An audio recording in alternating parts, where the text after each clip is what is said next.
अंजू महेंद्रू एक actress, model और fashion designer रह चुकी है। अंजू ने 13 साल की उम्र में ही मॉडलिंग करना शुरू कर दिया था। उन्होंने साल 1966 में फिल्म उसकी कहानी से बॉलीवुड में डेब्यू किया था। इसके बाद वो ज्वेल थीफ, बंधन और दस्तक जैसी फिल्मों में नजर आई। अंजू राजेश खन्ना के साथ अपने रिश्ते को लेकर हमेशा चर्चा में रही। राजेश खन्ना के साथ अंजू का रिश्ता एक बुरे मोड़ पर आकर टूटा था। अंजू और राजेश बचपन के साथी थे। दोनों ने कॉलेज में भी साथ ही पढ़ाई की थी। फिर ये दोस्ती प्यार में बदल गई और दोनों ने लिव इन में रहना शुरू कर दिया। 1960 की बात है, तब राजेश फिल्मों में काम पाने के लिए स्ट्रगल कर रहे थे। अंजू भी मॉडल थी और एक्टिंग के लिए ट्राई कर रही थी। जब अंजू रिलेशन में आई तो उन्होंने राजेश खन्ना के करियर के लिए अपने सपनों को दरकिनार कर दिया। रिलेशन की शुरुआत में राजेश भी अंजू का खूब ख्याल रखते थे। धीरे धीरे राजेश ने अंजू की हर इच्छा को पूरा करना शुरू कर दिया था। जब राजेश ने सफलता पानी शुरू की तो उन्होंने अंजू से कहा कि वो अपना करियर छोड़ दे। अंजू राजेश से इतना प्यार करती थी कि वो अपना करियर छोड़ बस राजेश के सपनों को पूरा करने में लग गई। अब अंजू और राजेश एक ही घर में रहने लगे थे। अंजू घर का सारा काम संभालती थी और राजेश फिल्में करने में बिजी थे। राजेश की एक के बाद एक फिल्में हिट जा रही थी, लेकिन कुछ समय बाद दोनों के रिश्तों में दरार आने लगी। अंजू बहुत खुले विचारों वाली लड़की थी और राजेश बेहद ट्रेडिशनल। सफलता के चरम पर पहुंचने के बाद भी राजेश अपनी पुरानी विचारधारा को खत्म नहीं कर पाए थे। अक्सर अंजू और राजेश के विचारों में मतभेद के चलते लड़ाई हो जाती थी। एक इंटरव्यू में अंजू ने बताया था कि राजेश को उनकी स्कर्ट से लेकर साड़ी तक में दिक्कत रहती थी। अंजू ने कहा कि वो बहुत पुराने विचार के थे। हमारे रिश्तों में हमेशा कंफ्यूजन रही। जब मैं स्कर्ट पहनती थी तो वो कहते थे कि तुम साड़ी क्यों नहीं पहनती।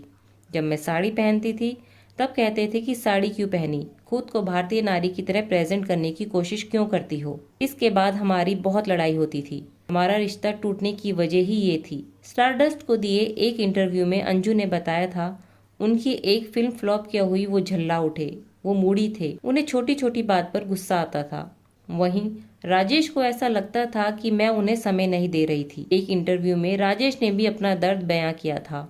राजेश कहते हैं, पूरा दिन स्टूडियो में बिताने के बाद जब मैं घर आता हूँ तो मुझे एक नोट मिलता है जिसमें लिखा होता है कि मैं पार्टी में जा रही हूँ। मैं उसके साथ अकेले में समय बिताना चाहता था, लेकिन वो अपने दोस्तों के साथ एंजॉय कर रही होती थी। अंजू को राजेश के साथ रहने वाले उन लोगों से भी दिक्कत थी जो सुपरस्टार की जी हुजूरी किया करते थे।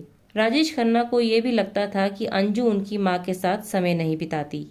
वहीं अंजू का कहना था कि पहले वो राजेश को संभाले फिर उनकी माँ को, इतना उनसे नहीं हो पाएगा। अंजू और राजेश 7 साल तक साथ रहे और फिर दोनों का ब्रेकअप हो गया। अंजू का कहना था कि मैं बस एक सुपरस्टार को खुश करने का जरिया बन गई थी। अंजू ने एक इंटरव्यू में बताया था, मैंने उस वक्त राजेश के लिए अपना करियर दांव पर लगा दिया था जब मुझे मॉडलिंग के लिए सबसे ज्यादा फीस मिला करती थी।